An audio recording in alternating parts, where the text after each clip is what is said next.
Assalamu alaikum, Shaykh. Shaykh, I'll keep it short because time is running out for you as well.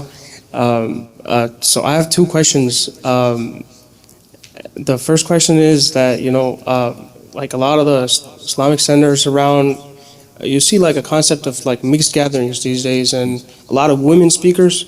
What happened to the men? Male audiences, yeah. So I want to get a little bit clarity on that.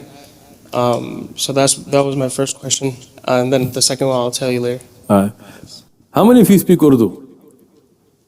Alright, inshallah. Urdu mein ek sher hai. I'm going to translate, inshallah. There's a poem in Urdu.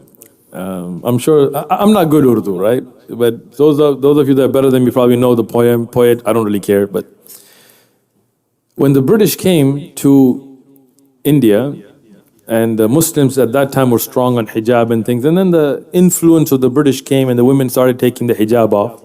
Somebody asked कि औरतों के पर्दे को क्या हुआ? तो उसने कहा मर्दों की अकल पे पड़ गया. So they asked what happened to the hijab of the women, the covering. So he said it covered the intelligence of the men. So when the men become foolish, then these things happen. Like you have female speakers, what happened to your men?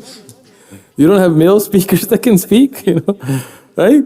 Oh no, Aisha radhiyallahu anha used to narrate hadith. Yes, because she knew a hadith that nobody knew, right? And she did it from behind a curtain, right? What knowledge do these sisters have that no brother has in America? Like what amazing tafsir and hadith that she know that nobody knows. If men know it, then women should not be exposing themselves to this fitna. The honor of the woman is in her hijab, in her haya, in her privacy. That's what honors the woman. The disrespect of a woman is when she's exposed to the people, right? Nowadays, I don't know, I don't blame those sisters, right? I blame their husbands and their fathers and their brothers and I don't know what happened to them, right? Sometimes nowadays there are, anyway, I'm gonna stop. Right? Should I ask the other question? So just to answer, mixing between men and women is haram in Islam. There are ayat, there are ahadith, ulama have written books on this, you can explain this. I don't care what excuse they give, this is from the weakness of iman. Some people say, oh, women didn't have a partition in Masjid al-Nabawi. In Masjid al-Nabawi, they didn't have a roof. Why do you have a roof? They didn't have light. Why do you have light? They didn't have carpet. Why do you have carpet? You just remember the partition, you don't remember the rest? Rasulullah made a separate door for the women, said for the men to stay and make adhkar and the women to leave so they don't mix. He said even on the way, the women should be by the sides, the men should be separate on the path. Why don't you mention that? He said a woman wants perfume, she shouldn't come to the masjid. Why do they mention that? Aisha and the women of the Ansar used to come to the masjid and go home, they weren't recognized. Not, brother, you're not looking very good today. Sister, but you lost weight.